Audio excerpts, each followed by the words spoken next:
to the Gardener's Corner here at Ross Seed Company in El Reno. My name is Barbara Chadwick and I'm the Master Gardener here.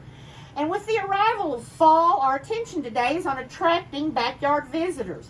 Attracting your favorite feathered friends in winter requires just a little bit of effort, but it'll be well worth it when the colorful songbirds arrive and make your snow-covered landscape merry and bright.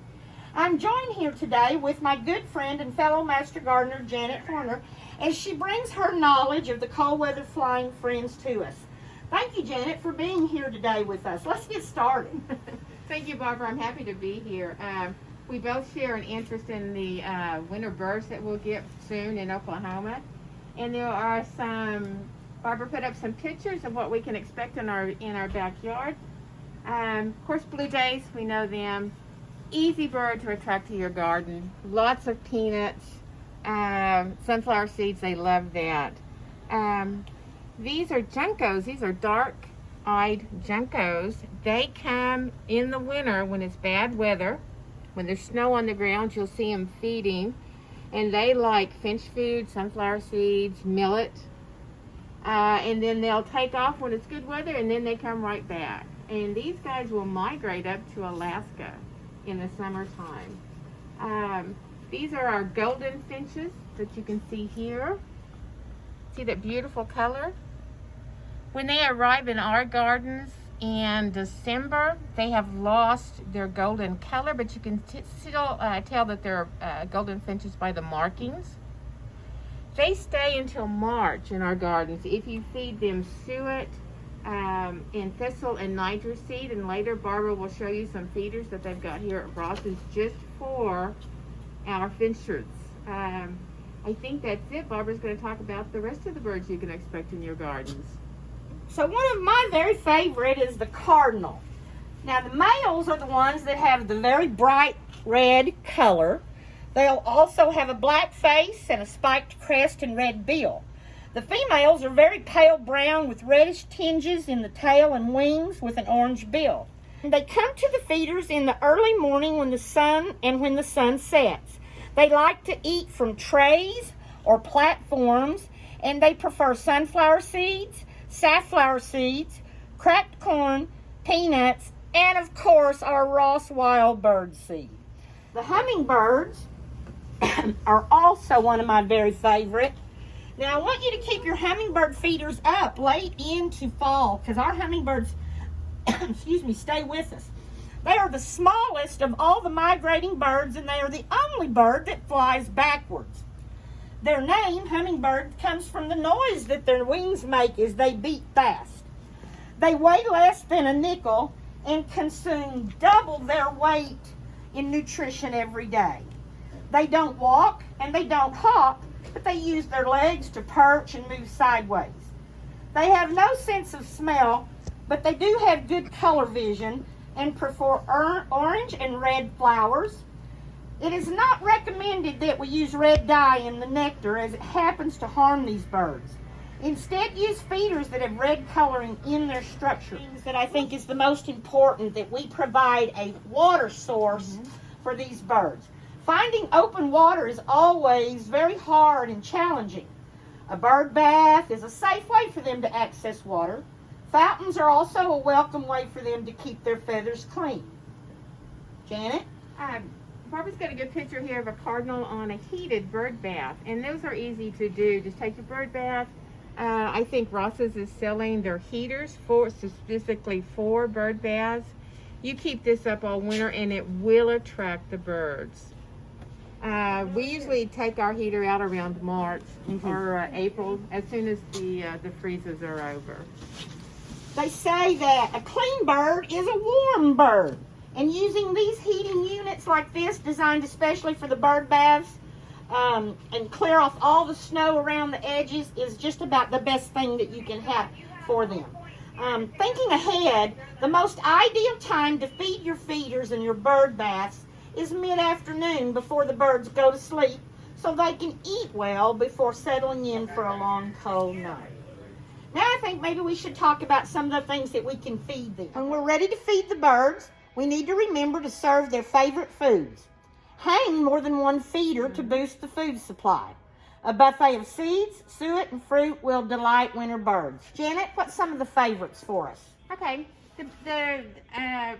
all of these no-melt suet is what you need to do. Now you can make your own, but these are inexpensive to buy, and different birds like different varieties. So you can put these feeders out, fill them up. I hang them from trees and poles in my yard with different types of suet.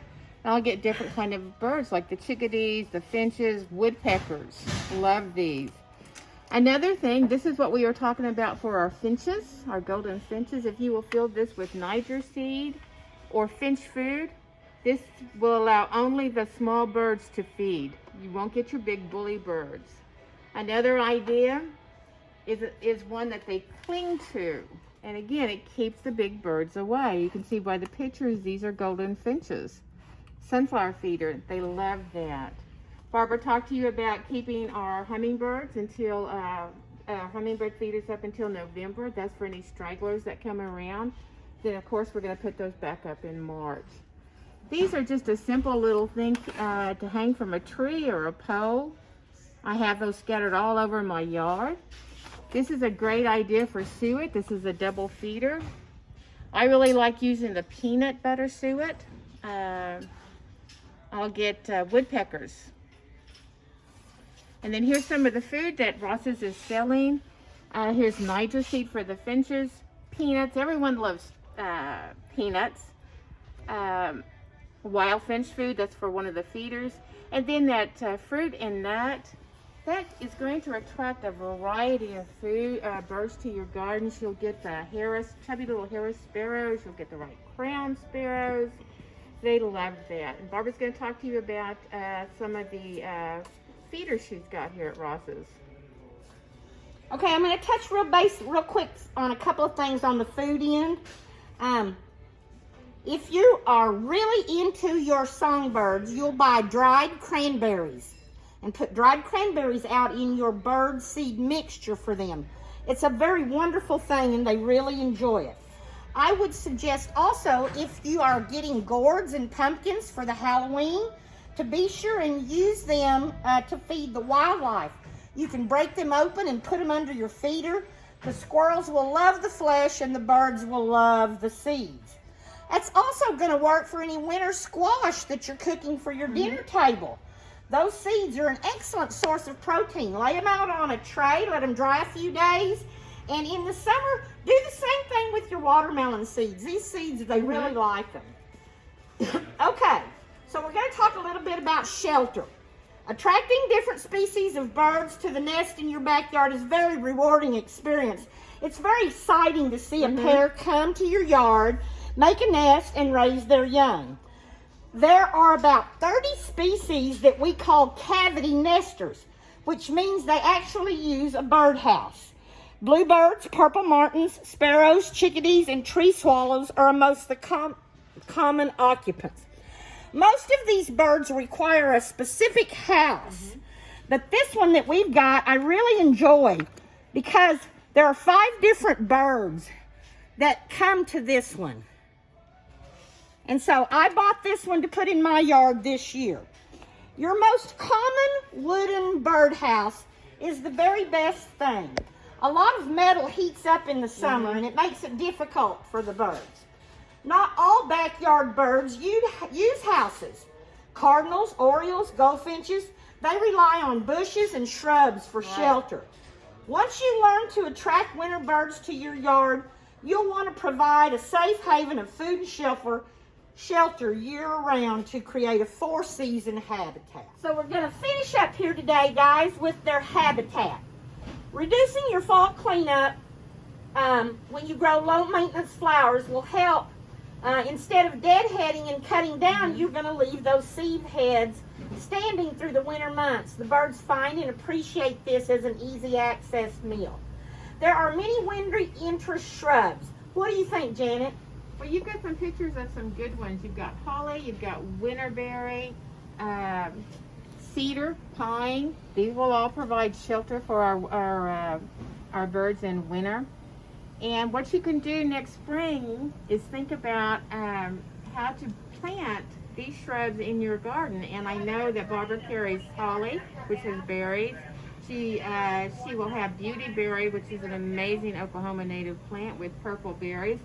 But she's also going to offer one with white berries, a snowberry, which I can't wait. I can't wait to get. The thing about our birds, and again, if you're thinking about planting next year, think native. Think native shrubs that have berries on them. And Barbara will have a list of for you next spring. Keep that in mind as you look around. And leave your coneflower seed heads on, like Barbara was talking about. Leave your cosmos seeds because goldfinches will eat that. Don't clean up your garden, and unless you have to, don't clean it up until March. So the answer to the question is, why do we do this? To bring these birds to our yard so our families can enjoy and experience the nature of wildlife. And in the dread of winter, this is a wonderful thing to have happen in your yard. Thanks again, Janet, for coming and being with us today. We hope that these cold weather tips will help you care for your feathered friends as the weather presents challenges for food and shelter. Until next time, remember to visit our website on Facebook and Instagram. Remember that Ross's has everything we need to help you take care of the birds. And until we see you again, happy fall gardening. Bye.